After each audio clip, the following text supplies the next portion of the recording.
Have you ever wondered who the strongest character in One Piece is? Maybe you're thinking of Roger, Whitebeard Rocks or Emu. What if we could create the ultimate One Piece character? A character that could rival any character in this universe. A character so powerful that no one can defeat him. I've made it my mission to create this ultimate One Piece character. Today we are building the 𝗨𝚘𝚙𝚢𝚘𝚝 from Digimon in One Piece. We have 7 categories from which we can create our ultimate character. Let's start with the race. There are countless races to choose from in One Piece. However, since we are creating the strongest One Piece character, we are only focusing on races that make our character stronger. The Giants, the Lunarians, the Fishmen, the Minks and the Tontatta are the races we can choose from for our character. The Tontatta have a physical power boost. They are extremely strong, however they have a disadvantage and an advantage due to their size. The Tontatta are easily overlooked due to their size. This gives them a decisive advantage in battle. If we were to speak in Pokemon logic, their size would give them a boost in invasion because they are more difficult to hit. The problem with the Tontatta is that they are very naive and gullible.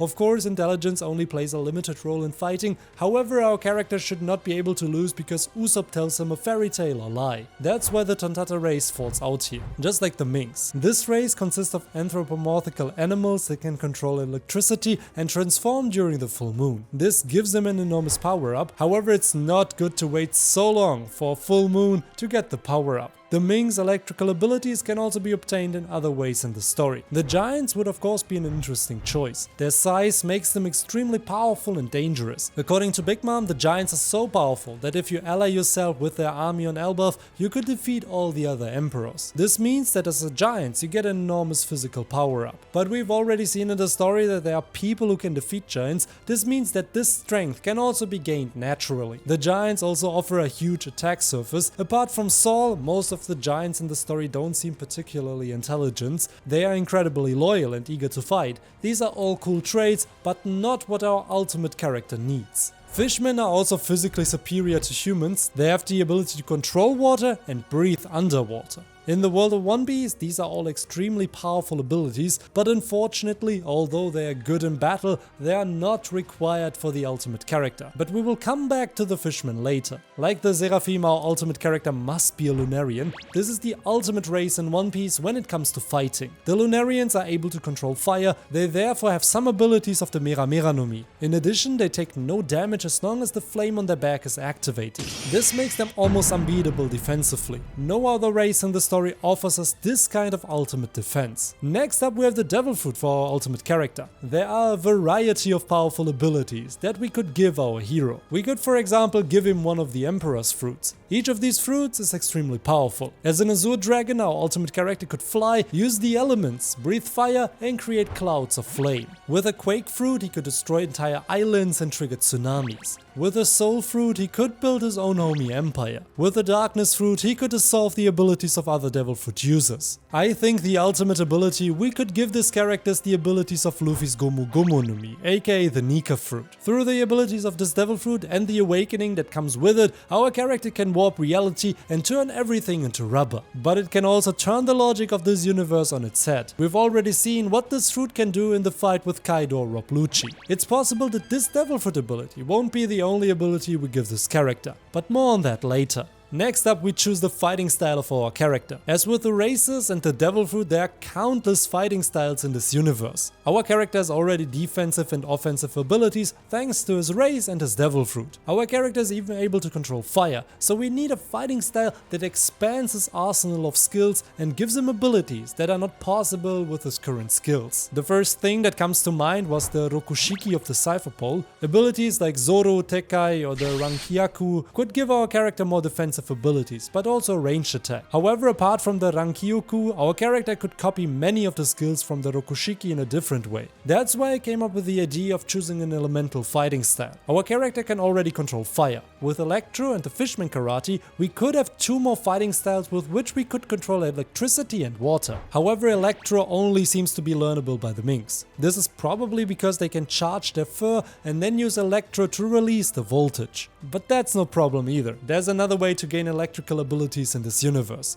This means that our ultimate character is now proficient in Fishman Karate. We know that the other races can also learn this skill. The Fishman Karate gives our character the possibility to use further melee and ranged attacks. This fighting style works by vibrations and water molecules that are distributed in the air. Of course, Fishman Karate is even more powerful in the water, but even on the surface it can cause a lot of damage, as we have already seen in the fight between Robin and Black Maria. As a Lunarian with Fishman Karate, our ultimate character is already able to tame 2 elements. 2 more to go and then we would theoretically have created the avatar in One Piece. Next up, we need to give our characters some weapons. Here we have the option of firearms or swords. With a revolver, our character would certainly be able to launch long-range attacks. But to be honest, with the Lunarian's flame ability and the Fishman Karate, this shouldn't be a problem. I would be more inclined to give our protagonist swords. That means he should also be good at the Nitorio sword style. Of course, he gets swords with a Maito. Here it would also make sense to give him the blade of the current best swordsman in One Piece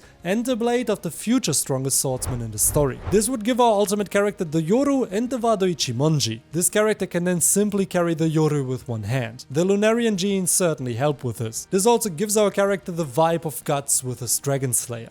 Thanks to the sword, this Giga Chat character has also dribbled out the weakness of the Nika fruit. He can now also protect himself against sword attacks. Before we get to the next chapter, here's a little shout out to the latest subscribers on this channel. Many thanks to Lady8i8, Jamari Stanley and Jinx. Thank you very much for your subs. If you also want to have a chance for a little shout out in the video, please leave a sub on this channel. This supports the channel and helps me enormously. Now we come to the haki of our character. Of course, it should be very clear that our character receives all 3 types of haki. Not only that, we also give him the advanced forms of the respective haki type. In addition to the classic observation haki, our character can also look into the future in order to directly predict certain attacks. He can also kill the future of others, just like Shanks did with Kid. In addition to the classic armament haki, he also receives the extended forms. This allows our character to destroy objects or other characters from the inside out. In addition, our character can parry other attacks without being touched thanks to the emission. This means that our character is now also able to inflict damage on Logia users,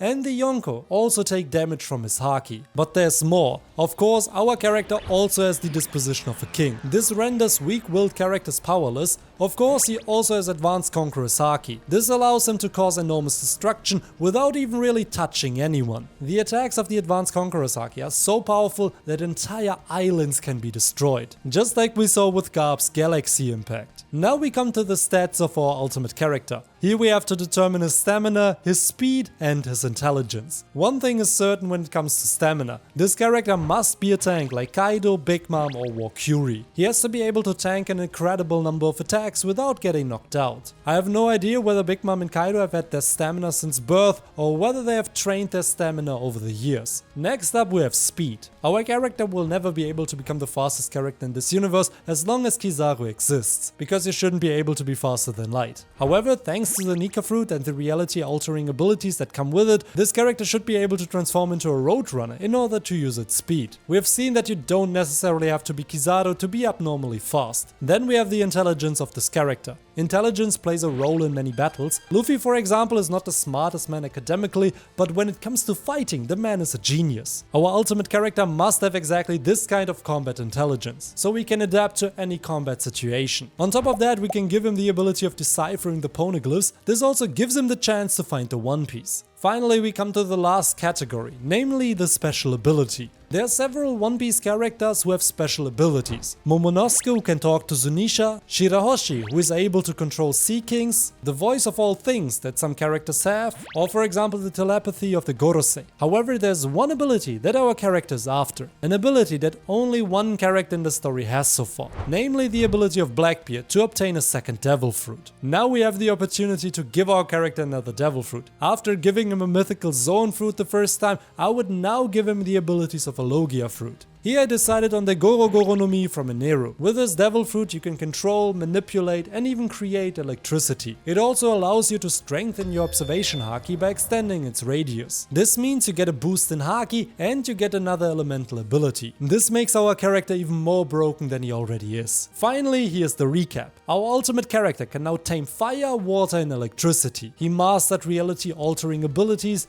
He has the blood of an extinct race. He's a master swordsman with 2 Mito blades. He has mastered every type of Haki to an incredibly high level. And in addition, he has the gift of using more than just one devil fruit. This character should be a match for any character in the story. Joy Boy, Emu, Rox, Roger, Luffy and Whitebeard shouldn't stand a chance against him. How would your ultimate One Piece character look like? Let me know in the comments. If you like this video, why not watch this isekai adventure of Naruto in One Piece next, where he has his own adventure in the One Piece universe. Thanks for watching the video and see you in the next one. Take care.